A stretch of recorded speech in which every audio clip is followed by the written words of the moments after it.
Hello, this is your host, Todd Lewis of the Praise of Five podcast. I am joined by Right Ruminations again.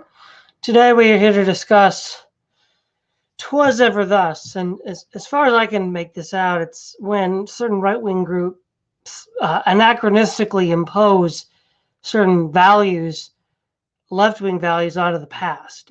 Could you cash that out a little bit? Right. So they don't necessarily have to be falsely imposing these values on the past. It's more just the emphasis on the idea that things that we would conventionally associate with leftism, whether it's multiculturalism or socialism, in fact, have had some kind of hearing in the past, which is anachronistically denied by New Age conservatives, say neoconservatives.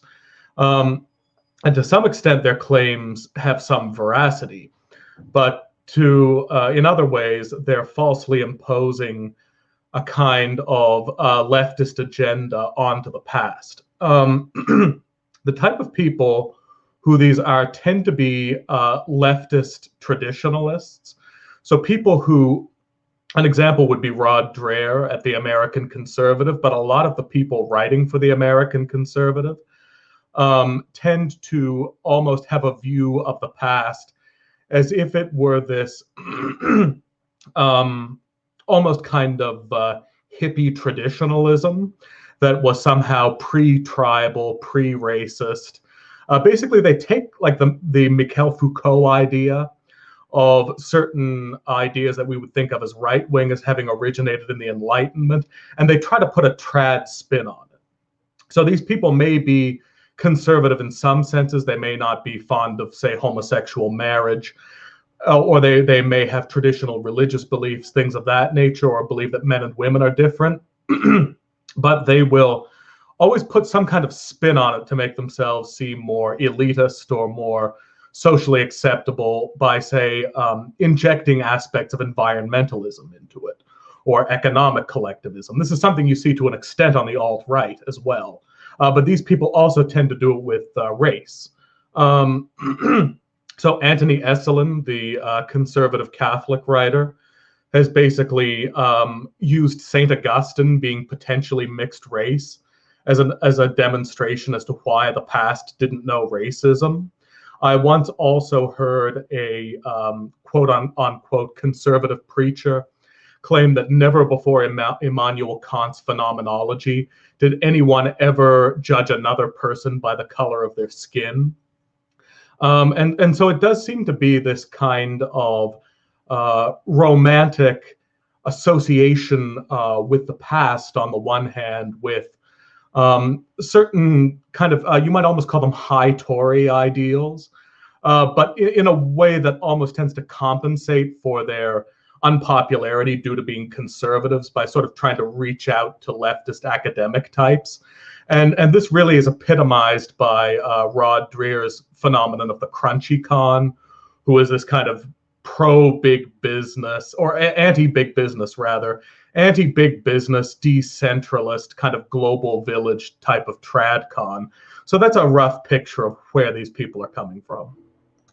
So would it be the same kind of attitudes that lead to distributists claiming that the Middle Ages was a distributist paradise where everybody had their 3 acres and a cow, or where libertarians will say, "Oh, look, the Middle Ages was just libertarian, bro"?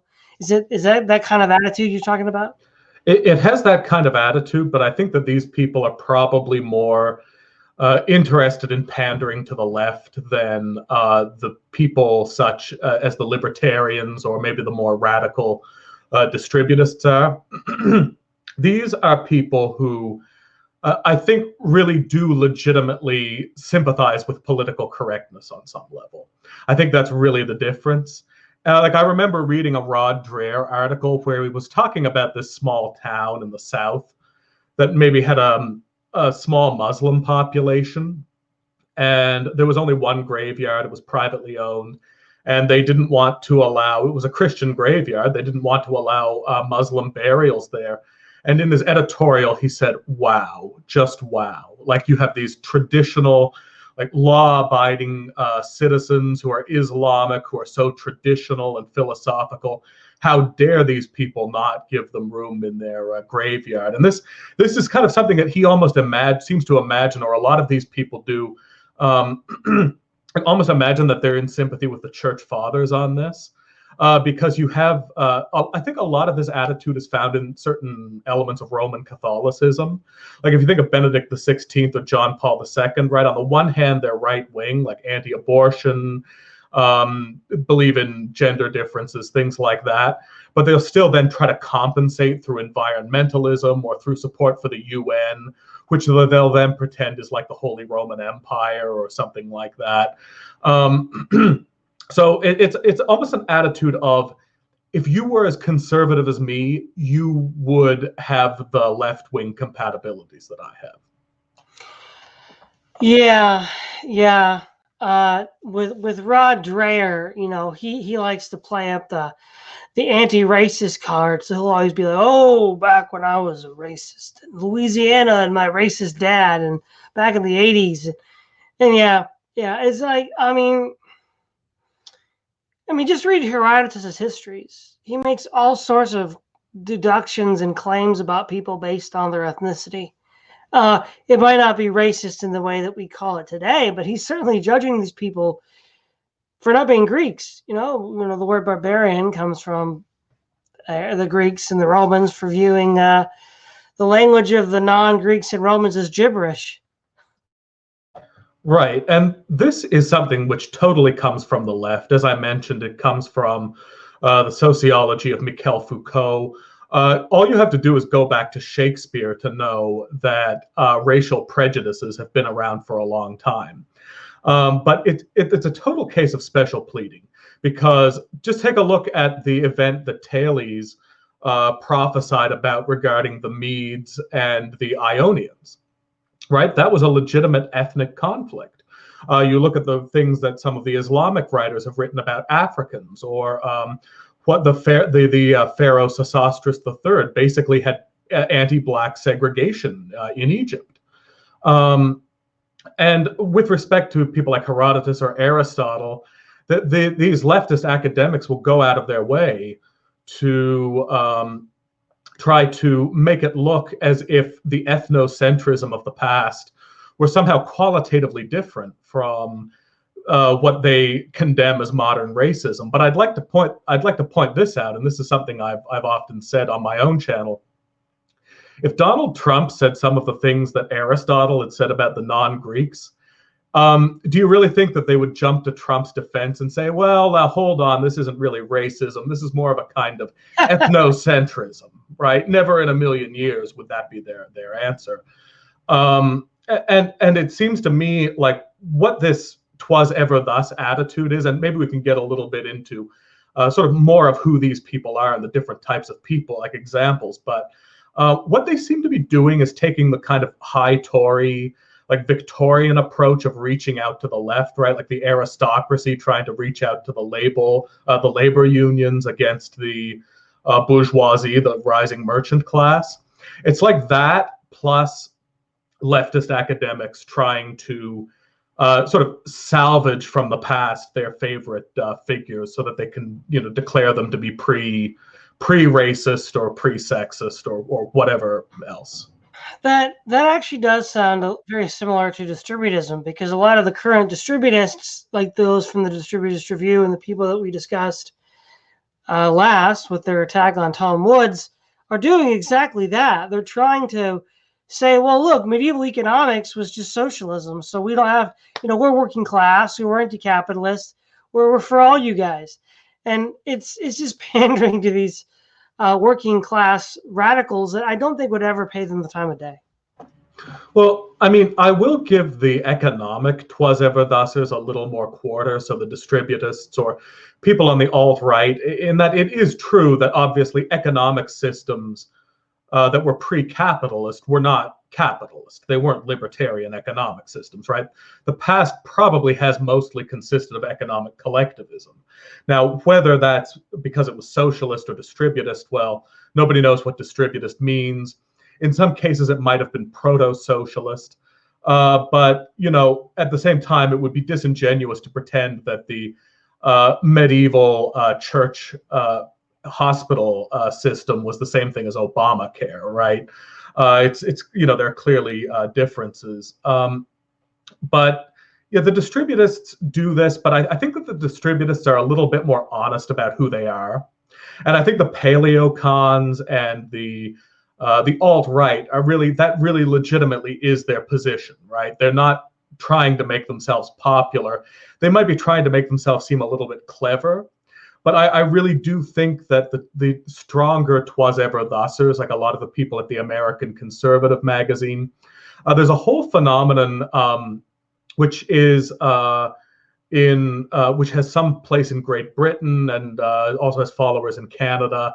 And the reason for that is that there's a Canadian philosopher who Rod Dreher loves, by the way, named George Grant, who had this theory called Red Toryism, which is basically like, well, Red Toryism. It's what it sounds like. And he has sort of disciples who are in sort of Dreherian circles, if you will, who really go in for this kind of labor plus tradcon sort of ethos. And I think that they really do.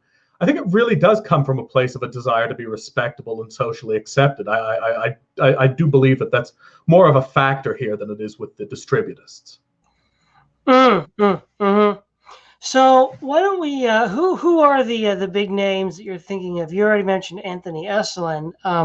So why don't you break down who they are and what are sort of what makes them memorable, I guess. Well, like I said, there's Rod Dreher. We were talking about him, and he was an evangelical Christian who became a Roman Catholic and then became an Eastern Orthodox because of the pedophilia scandals, which kind of says something about how he views religion and respectability. And he wrote something called the Crunchy Con Manifesto, which is basically outlining exactly what I'm saying, right? It was a kind of like local beer drinking, poetry in small coffee shops, anti-business, sort of almost like hippieism plus paleoconservatism. And he's a major editor at the American Conservative, and he's basically come out not just in favor of, if distributists want things to be very local, right? He's not even consistent with his localism. He will even advocate things like New Deal, centralized type economic policies, comparing them to something like the imperial system under the old papacy. And just to give you an idea of his attitude, even though he's an Eastern Orthodox now, he will still criticize Catholics for not being good Catholics because they're not really in line with distributism or with like the economic teachings of John Paul II or Vatican II. So it's like he's kept the attitude but moved on to Eastern Orthodoxy as something more organic or intuitive or something like that. Anthony Esolen I actually like, and I find his conversations to be interesting. I think he might actually be a Twas ever thusser in earnest. That is, I think that might actually be where Esolen's heart lies, and but this is very much his position, kind of anti-feminism, but also anti-racism. Has a sort of left interpretation of rerum novarum, but he'll still talk to people like Tom Woods, and I like him for that. He's been on Tom Woods' show at least once, probably more than once. As I mentioned, there is the Canadian philosopher George Grant, who sometimes is spoken of in the pages of the American Conservative. And he went so far as to praise Roosevelt's New Deal as kind of as something compatible with traditional conservatism against the ravages of big business, and was also this kind of like esoteric Neoplatonist, almost like Julius Evola without the racism, if you can imagine how bad that is. Let's see, you also have traces of this in someone like Roger Scruton, who is maybe more of a high Tory, is not quite as condescending, but he still likes to play the card of respectability. Like he'll take the opportunity of pointing out Trump's vulgarity as this populist New Yorker, not like a kind of sophisticated, respectable British gentleman like himself. So there's serious overlap with high Toryism. And I think that you can't overlook the presence that this has in Catholicism, right? That is, you'll find a kind of almost accidental "'twas ever thus," in many a Catholic priest or a Catholic bishop who will be anti-abortion, but will also be, an anti-global warming activist or believe in affirmative action, but at the same time will want to emphasize the differences between men and women. And it's this kind of intuitive picture that almost sort of emerges from the conglomeration of opinions that come from certain circles. So would you say that what's driving this is the desire to be seen as respectable? And of course, the powers that be right now are the left. I think that that's part of it, but I think that I think it's also a desire to be clever on the part of some of these people, because it kind of seems nuanced. It's almost like they think that being an anti-capitalist conservative is still something that people haven't heard of. It's kind of like they actually think that the world is like divided into neocons and libertarians, and they're like the same thing. And then you have the left, but then you have them, and they almost imagine themselves to be the only third way. It's like, we aren't just the Republican Party at prayer. It's like they've kind of, to them, Trump would almost be a neocon, right? Like they don't really, they see it as almost like they're 20 years behind the time, right? Like to their mind, Chronicles and Ron Paul, it's almost like that never happened. And that's just, like they're still in the 80s, so they still get to be the clever, anti-capitalist, synthetic. It's almost like they're trying to fill the void that paleoconservatism fit, as if paleoconservatism had never existed.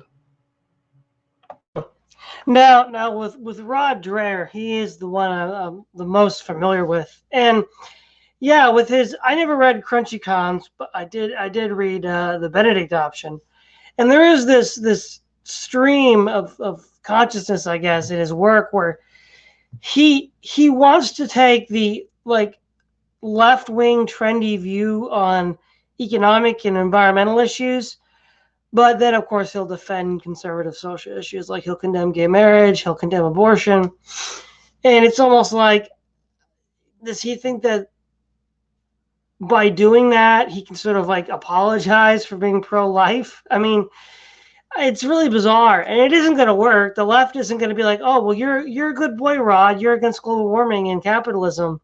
No, they're going to say, Rod, you're a terrible fascist. You don't want to let women have choices? Yeah, I can just picture it. If the Crunchy Cons actually went anywhere, in a heartbeat, Nancy Pelosi and company would be getting up and screaming, "These Crunchy Cons are a menace." Yeah, because it's kind of an all or nothing with the establishment left. And, unless you go with everything they say, they're just going to turn against you. And let's explore the idea here of economic collectivism prior to capitalism. Well, you could argue it's certainly true that, what we call the free market economy today didn't exist in antiquity or throughout much of the Middle Ages, even though if the late Middle Ages was when it was beginning to be birthed in the world. The kind of economic collectivism, it wasn't state planning of the economy for redistributing resources to the poor or the peasants. One could argue that where a lot of these socialist revolutions take place, like in France, Mexico, and Russia, they're, if not pre-capitalist, transitioning from a pre-capitalist to a capitalist society. In the pre-capitalist society, the wealth was extracted and just transferred to the aristocracy of the kings. It wasn't redistributed. So distributism and socialism wasn't really the issue. And furthermore, a distributist would argue that you would own your property. Well, you didn't own your property in the Middle Ages. The Lord owned it. In most cases. Now, there are edge cases, right? There's the Italian city-states, Spain during the Reconquista. But generally speaking, England being a classic example. Once the Normans took the land and built their castles and estates, it wasn't yours anymore. It was theirs. And, oh, go ahead. Well, I was just going to say that if you look at the Middle Ages, right, almost all ancient civilizations of some kind have some sort of slavery. And it might kind of pose a curiosity, why are there no slaves in the Middle Ages? And I think that the answer is that is not is to reject the premise of that question, because John C. Calhoun, the preeminent defender of slavery in the United States, one of his justifications is that all great civilizations had slaves. And he pointed out the medieval serfs as a kind of slave class who were looked after, say, medically speaking, in the same way that slaves were cared for by the masters. In other words, the answer is that it's a false premise that there was no slavery in the Middle Ages, because the anthropology of slavery was being filled by what we would call serfdom. Yeah, exactly. And what makes serfdom and slavery more similar than not is involuntary servitude. You do not have a choice who you work for, what work you do, and how you're paid for that work, if at all. Now, obviously, serfs. Well, it depends though, because sometimes if you were a house slave, life was actually quite good. Even if it wasn't, both in ancient Rome and in the antebellum South. So in that regard, slavery, it could be better than serfdom, depending on what kind of a slave you were. But yeah, I think what marks capitalism from all other economic systems is that most productive labor is done without direct compulsion. It's not like you're compelled to do this, or against your wishes by a lord or a slave master. You can freely terminate your job. You can start a new job. Most labor is done in the sense that it is voluntary. It's without external coercion. Now, I know the left likes, like Noam Chomsky and the rest, like to say, but if you don't work, you'll starve, as if that's some sort of, knockout argument. But even he admitted in an anarchist society, if you didn't work, you'd starve. So it doesn't really make a difference. And I do find it a bit odd that, obviously these red Tories are opposed to, all these obscene profits and whatnot. But why would you want to go back to a system? Why would you think a system that removes free agency from the worker is a good one, and you do it in the name of the worker? It's really strange. Right. And of course, we know what a lot of, I don't want to create a straw man out of these people, but we know what a lot of them would say. They would say exactly what you said, that, well, we have slavery today too. It's just wage slavery. But slavery compared to what? Here's the difference, is that, yes, it's absolutely true that if you, well, in a sense, it isn't true that if you don't work, you die, because we have welfare and other forms of support systems, which, continue to exist despite having a relatively free market economy. But nevertheless, let's say you did have a completely free market economy, at least you can attempt to choose who you want to alleviate your starvation.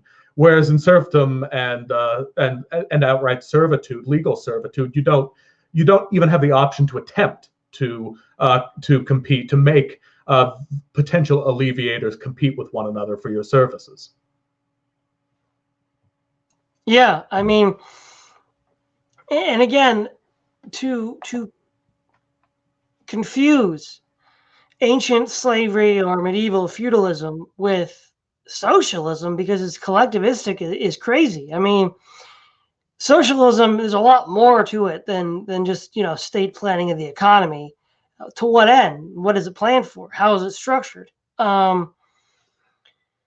Furthermore, it's also dubious because the idea of the state as this actor in the world was a thing that didn't really exist until the 18th century. So the idea that, the state is actively planning.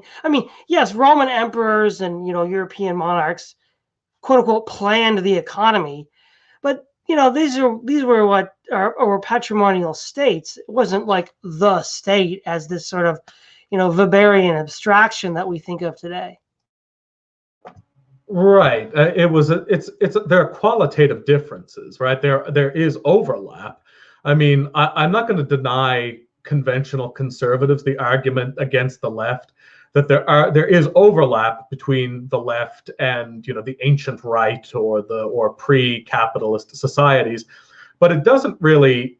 It's not a solid means or an honest means by which to try to make yourself be appealing to people like Bernie Sanders supporters, because things like Obamacare, and I'm sure even doubly so under the kind of thing that Bernie Sanders would support, the kind of healthcare system, has outright support for abortion, birth control, favors things like coverage for homosexual couples, people in homosexual unions. I just remembered a couple of other examples, which I think we should give some mention to, which are the roots that this kind of thinking has in the Oxford movement, in the Church of England, where basically due to the attempt of the Tories to reach out to the labor left over against the bourgeoisie and kind of leapfrog them.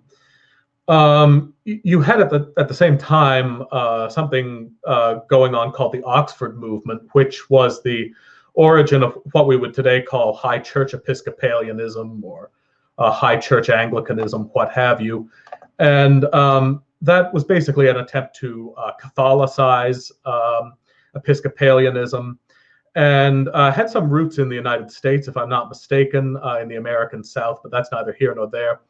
And I think a lot of that political motion at the time sort of filtered into the politics of these Anglicans, many of whom were joining the Roman Catholic Church, like John Henry Newman, that basically a kind of aristocratic but economically populist form of politics became associated with what was considered to be aesthetically and theologically more sophisticated expressions of Christianity. One of the things about the aristocratic bearing that divorced of any sort of class obligation, it becomes extremely just offensive. It just stinks in the nose because, I mean, they're not doing anything. I mean, they're LARPing as aristocrats. They're not actually of noble birth. They're not actually doing the kinds of things aristocrats did. It seems, I wonder if it's a coping mechanism for modernity. Well, it could be, but to be fair to people like Rod Dreher or George Grant, they do, and to be honest, somebody like Russell Kirk. Now, Russell Kirk is interesting because Russell Kirk is almost like I think we should say a word about Russell Kirk. Russell Kirk is almost 1/3 Twas Ever Thus, or 1/3 mainline Republican, 1/3 paleocon, which kind of makes him unique, in a unique situation in the conservatism of American politics. But I think that in defense of people like Rod Dreher, though, they recognize and emphasize noblesse oblige. Now they're not in a position where they're required to experience it. But that is a talking point of theirs, just to make sure that we cover that. Sure. The one aspect of these red Tories you talk about where, and like you said, Roger Scruton, he may not completely fit into that category. I think the one aspect where they are informed by left-wing perspectives, and this is somewhat an antidote to right-wing thoughts on the matter, I think when it comes to conservation issues, I do think that someone like a Roger Scruton is actually helpful in sort of expanding the dialogue and moving in a direction that most conservatives, he's like saying, look, it's safe to be a conservationist now. You don't have to, buy into all the other crazy lefty stuff like transgenderism and socialism and globalism. But and because I feel like a lot of people on the right view it as a package deal. You got to take all of this together. And someone like Roger Scruton's like, well, you don't have to take all of it together. You can still be a right-wing, reasonable person like me and want to make England great, re-green England in the sense that you plant, more trees and stuff like that. Right, that's fine. And of course, as we both know, the alt-right kind of uses that as a talking point as well. But there's a historical problem, is that ancient societies were absolutely horrible on the environment, and there are now more trees in France because in the ancient regime, the peasants cut them all down. That is true. And this, if I just can round this point out, is that they're getting their cues from the kind of like the progressive era, like the Theodore Roosevelt types, right? When ironically, of course, people like Roosevelt and Wilson and the other progressives were very xenophobic compared to what these people would support. And with the alt-right, they're more consistent on this point. But what these people are doing is basically kind of projecting that particular brand of maybe archaic progressivism with things like the medieval past. But I really think that conservationism is something that comes out of the Romantic period, out of progressivism. It's not really part of the past any more than like the Wagnerian, image of knight errants and so forth is really anything what it actually looked like. Yeah, that is true. It wasn't anything like that. When the Romans, would sow the ground with salt, that's hardly ecologically considerate. or when England would hew down the forests to build their Royal Navy. Yeah, exactly. But yeah, you also mentioned that this category does include some on the alt-right. And a classic example of this is Varg Vikerson, where he said that Christianity was too patriarchal in its treatment of women, and that the pagan Germans were awesome because they were more egalitarian with women. I'm like, what? Now, there is a kernel of truth to that in the sense that both Gildas, the 5th century AD writer, and Tacitus did agree that compared to the Romans, German women seem to be out of control. But other than that, even in pagan German standards, it would have been you get out of line, it's going to be bad. So it's really bizarre. Well, I have to say I'm not much of a fan of Varg because I think he lost all credibility when he claimed that wherever there's Christianity, it destroys the native culture around it. I can't imagine a more fabulous culture than that created by European Christendom. I mean, just the relics of it are astounding. I mean, without Christianity, would you have Bach? Did that come from the ancient? Did that come from Odinism? No, it came from the Lutheran Church and Shakespeare, right? Did that come from the Druids in England? I mean, it's just so silly. And even when it predates Christianity, the culture of the West comes from the Socratics, who they view as pre-Christian. And I would also say that with respect to people like Scruton and Peter Hitchens is another one. They're a little more a little more mitigated in this.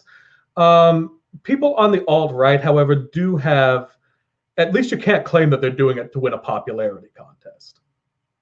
That is true. Varg Vikerson is not going to win any popularity contest. Neither is Richard Spencer. So, there's that too. Now, we have touched on this a little bit already. What would you say? You mentioned already that the distributists are at least a little more honest and self-aware about their appeals to the past. But what would you say would be the fundamental differences between these red Tories you're talking about and, like, say, people from the Distributist Review? Well, is that people like Rod Dreher try to come up with sensitive ways of communicating their opposition to gay marriage. You also have a school of people who Rod Dreher likes, by the way, called radical orthodoxy. If you're familiar with them, if you are, I'd be interested in getting your take on them. But radical orthodoxy, I think, are mainly Episcopalian, maybe partly Eastern Orthodox, but they're basically high church types who are synthesizing that with fideism, with a certain strand of fideism, plus Neoplatonic philosophy, and it's a sort of esoteric kind of high church turn associated with people like, I'm forgetting the name of I think it's Millhouse or something like that. I can't remember his name. But there's an Eastern Orthodox fellow who's really big figure in radical orthodoxy. Anyhow, that's Do you mean John Milbank? Yeah, John Milbank, and there's an Eastern Orthodox one too, who I forget his name. Anyhow, and it would seem that that Rod Dreher and you see this in Milbank's writing. I actually thank you for bringing Milbank up, because I've One more thing. Do you mean David Bentley Hart? Yeah, exactly. David Bentley Hart and John Milbank, and their political perspective is very much in line with this. And in fact, I remember reading some Milbank where he was basically talking about the same type of stuff that Dreher talks about. And a common perspective is things like we have to be sensitive in our communication of opposition to gay marriage because, we're charitable Christians and we don't want it to become a prideful evangelical thing, as if pushy Christianity originated with the evangelical Protestantism. And then, but when it comes to racism, they come out in full force. And Rod Dreher loves to talk about just the immorality of racism and how disgusting it is. And so this is their position, right? Whereas, trust me, the Distributist Review don't have any problem telling you in no delicate terms what their position on, say, gay marriage or feminism is. Yeah, no, I do know John Milbank, and I do know David Bentley Hart. Now, I have kind of enjoyed David Bentley Hart for his style and wit, his flame wars with Ed Feser, and it's interesting. Over the past 10 years, it appears that David Bentley Hart's view on just war has shifted from something more analogous to Ed Feser's to something more analogous to, say, the Anabaptist position. So I have a certain soft spot for Hart, but he can be really condescending and patronizing for sure. I remember one time I heard a lecture where David Bentley Hart was saying that only stupid fundamentalists ever taught that Genesis should be taken literally. And I'm like, do you know that Gregory of Nyssa said, or Basil the Great rather, defended the 7 24-hour days, and so did Aquinas. It's like, you may disagree with those guys, but don't tell me this was an invention of fundamentalism in the 19th century. I mean, so there's another anachronism for you, right? Nobody did this in the past. It was a new idea. Well, not really. Right. And it basically, I think we can agree on a common thread here that what we're looking at is high church academics who identify as conservatives and who base their identity around being anti-fundamentalists. I think that's kind of the common thread that runs through this. Occasionally, you will get an evangelical who fits the mold, or occasionally you'll get some trad cats who kind of drift in that direction. But by and large, it's, what it kind of is? It's like high church hipsters. Yes. That, Rod Dreher definitely gives, and even to a lesser extent, David Bentley Hart, give off that air. We're high church hipsters. Yeah. There are a small percentage of Eastern Orthodox who are actually Anglican. Oh, man. Talking about Rod Dreher flip-flopping around on his theological positions, I don't know if you're familiar with the YouTuber Jay Dyer, but he went through exactly the same path. He was a Protestant, then a Catholic, then an Eastern Orthodox. Now, I don't think he's a crunchy con, but I think that's what he is. It's a similar. This is kind of a very odd feature of this group, because I think a lot of these groups used to be Protestant, low church Protestants, right? I mean, like Rod Dreher's case in point, and they say, well, look, the problem with American Christianity is that people just choose the religion that suits their purposes, and there's no depth or tradition to it. Well, that's exactly what they do. It's like, wait, what? You just did that right. You were from Protestant to Catholic to Orthodox. And you're going to tell me you are not shopping for religions? Right. Yeah, and that's a decent segue into the point that their opposition to fundamentalism often looks suspiciously like charismatic evangelicals' opposition to fundamentalism, that it's fake, that it's not authentic enough, that it doesn't speak to their own personal experience. So, in a sense, Rod Dreher's experimentation with these different denominations probably is to some extent informed by his evangelical past, which was probably not a pro-fundamentalist evangelical past, because most evangelicals these days are not really what we think of as fundamentalists, right? They're distinct things.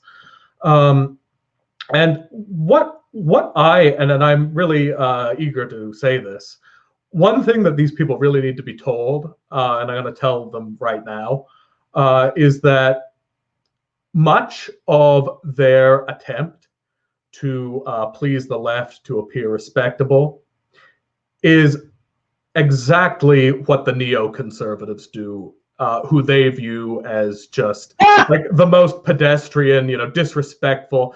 Like, yes, that's right. The Hummer driving, Fox News watching, Rush Limbaugh fans are employing exactly the same strategy as David Bentley Hart and Rod Dreher and John Milbank. Yes. Yes, exactly. Because one of the things, too, that this leads to is a sort of, it's hard to tell whether they're soft-serving, ancient dogmas or not. Because whatever, because it seems very odd. Let's look at it this way. So if we look at the reading of Genesis, obviously there's the allegorical reading. But even someone like Thomas Aquinas, who did believe in the allegorical reading as an aspect of the text, also took the literal meaning. And this kind of allergic anti-literalism, it's weird. It's hard to see where it's coming from, because that's never really been a part of the Christian intellectual thought. I mean, obviously, the Cappadocian fathers were very, Neoplatonic, esoteric. Yeah, they were all that, but Basil the Great takes the same reading of Genesis 1 as a fundamentalist. He might add more to it, but at least on the superficial level of the text, they both agree. And it's like, it just seems very weird, because what's the motivation for this? To make atheists happy? They'll never be happy. Yeah, I've actually heard some of these people say that the atheists are actually more Christian than the Mormons, or that actually might be true. Maybe that's a bad example. They were saying that, but that like Islam, for example, like educated Muslims or well-informed atheists, they're still searching, so they might be closer to a genuine, inquisitive Christian spirit than your uneducated evangelical or your uneducated Catholic, because that's just a byproduct of ignorant low church fundamentalists or what have you.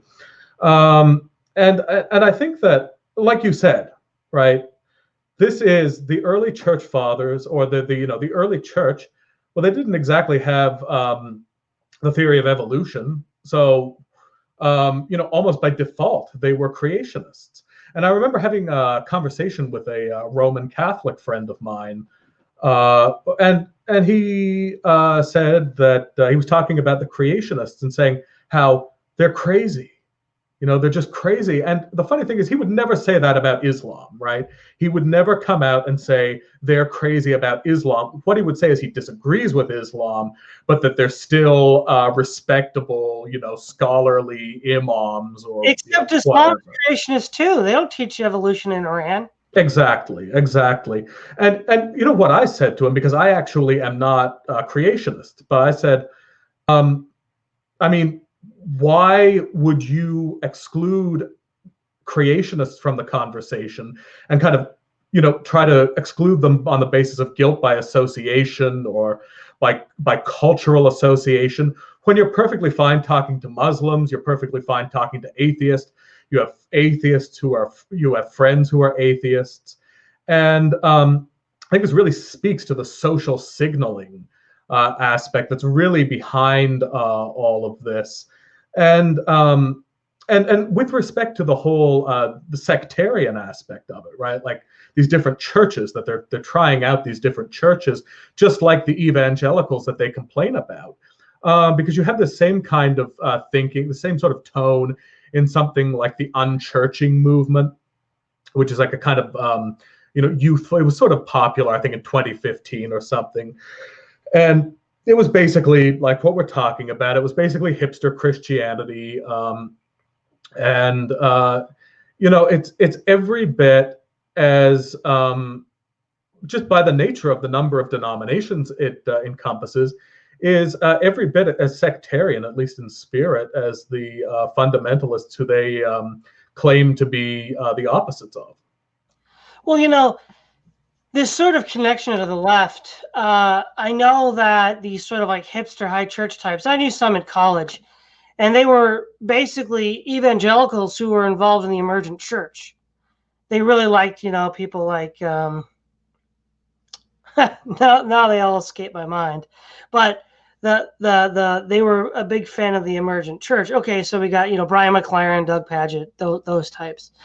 And they also had that same dismissive attitude of fundamentalists as uneducated simpletons. And I think that probably carried over from that. And also the emergent church was, the entire MO of that was to appease the left. Oh, we're socially conscious, friendly Christians. And of course, some of those defect to a more high church tradition, but they still keep all of those traits. One thing that I remember them doing back in 2015 is praising the cultural integrity of the Russian Orthodox Church and of Russia, and basically taking the Putin-esque line that the West is founded on crass individualism, and how Russia is still the place that's maintaining a kind of legitimate you might say non-racial, sort of pre-nation state kind of imperial tradcon orientation of society. Somehow I have my doubts that any of them are as explicit about that position today. Ha! That's true. That's true. It's sort of, I think what you can boil it down to is a kind of intellectual snobbery that is held against low church Protestant Christians, because a lot of evangelical types tend to be more on the higher church end of the Protestant spectrum, like Episcopalians, Lutherans, Methodists. Like, for example, I forgot his name, another brain fart, but they tend to have more of these. I think, isn't Milbank an Anglican? Well, I think in radical orthodoxy, there's a strong tendency towards Anglicanism. So I think Milbank's an Anglican, and Bentley Hart is an Eastern Orthodox convert. Yeah, right. Hauerwas, he's a Methodist. Yes, that's where I had forgotten him, and I was trying to remember his name. Hauerwas. Yeah, Hauerwas is definitely in that camp. But what'll happen is, now it's interesting too, though, right? Because these high church hipsters, if they look at the simple of their own faith, the simple Catholic devotion, the simple Orthodox devotion, the simple Anglican devotion, they'll be, oh, aren't these simple people so pious and holy? I mean, if only we could be like them. So they're not. You're right. If it's their own simple faith, they're okay with that. Grandma's faith, that's good enough for me. But if it's a fundamentalist, well, no, can't do that. Right. I also, but I do want to say one thing to these people's credit, is that if what you're looking for is aesthetics, then maybe you should just sort of sit at the back or something, because the stunning pyrotechnics and pageantry that these people are able to confect is something to which I can't think of a single church in Rome that would be able to replicate it. Well, we're nearing the end of the time. Is there anything you'd like to end with on this interesting group of people? Well, first of all, I would like to say that it seemed, at the beginning of the conversation as if there was maybe some doubt as to which group I was identifying, but I think there's something that has to be sort of understood from the inside, and I think that now that we've had, I think that a lot of people who might have been a little confused at first have absolutely no doubt about who the people I'm talking about are, now that they've kind of heard it described piecemeal. I think they're just people that a lot of us just sort of know, that we kind of encounter. And I would say that thankfully, in the era of where even people like Carl Truman or Rod Dreher are maneuvered into saying things sympathetic to Trump, that before too long, the Red Tory and the Crunchy Con will have comparable relevance to the Weekly Standard. So I think I'll end with that. That's a good point to end. This is Todd Lewis of the Praise of Folly podcast, signing out.